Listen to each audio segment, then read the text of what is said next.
descendant of Muhammad. He will be an unparalleled, unequaled leader.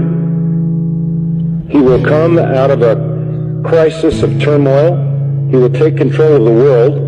He will establish a new world order. He will destroy all who resist him. He will invade many nations. He will make a 7-year peace treaty with the Jews. He will conquer Israel and massacre the Jews. He will establish Islamic world headquarters at Jerusalem. He will rule for 7 years, establish Islam as the only religion. He will come on a white horse with supernatural power. He will be loved by all people on earth. So Jesus will return. Yes, Muslims believe that Jesus will come again. They believe in the return of Jesus. Not the true Jesus. The Jesus of Islam, not God, didn't die, didn't rise, didn't provide a sacrifice for sin, but he does return. He's a prophet, and he comes back, and he has one purpose when he comes back, and that is to assist and aid the Mahdi. He returns, listen to this, as a radical Muslim.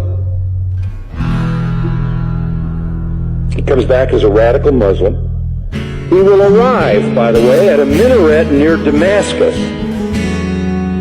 And he will come back holding the wings of 2 angels who flew him down to meet the gathering army of the Mahdi. In the east, the army of the black flag. Jesus, when he comes back, will pray to the Mahdi, who is greater than he.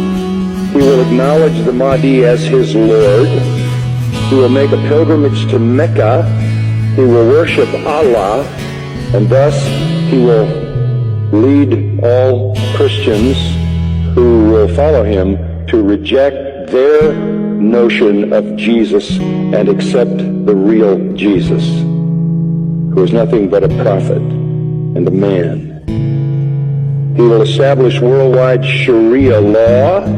He will become the greatest Muslim evangelist, and he will be the final witness on the day of judgment against non-Muslims. Christians everywhere will affirm that they were wrong, that the gospel is wrong, the New Testament is wrong. He didn't die, he didn't rise, he isn't God, he isn't the Son of God. He himself will come back and point out how wrong we've been.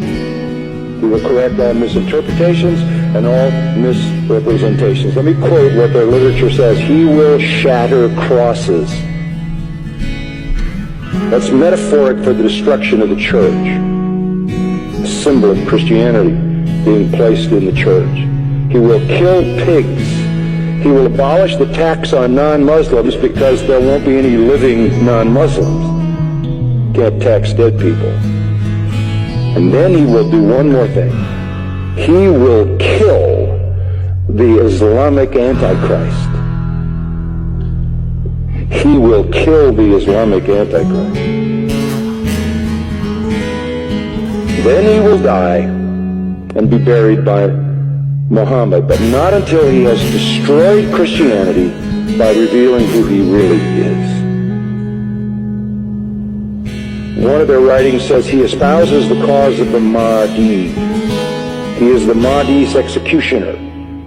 He is the Mahdi's enforcer.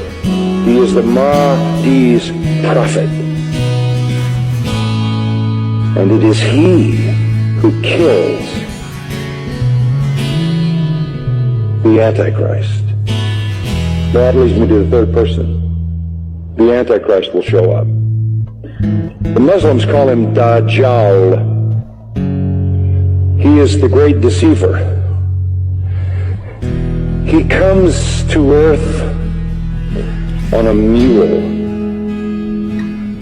and he's blind in one eye.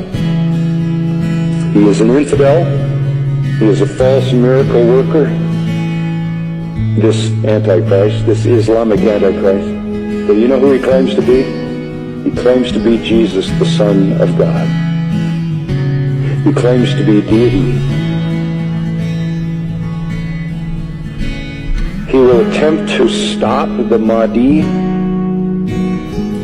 defend the true Jesus, but the true Jesus will slaughter him. This is their view of the true Christ. Our Jesus is their Antichrist. Our Antichrist is their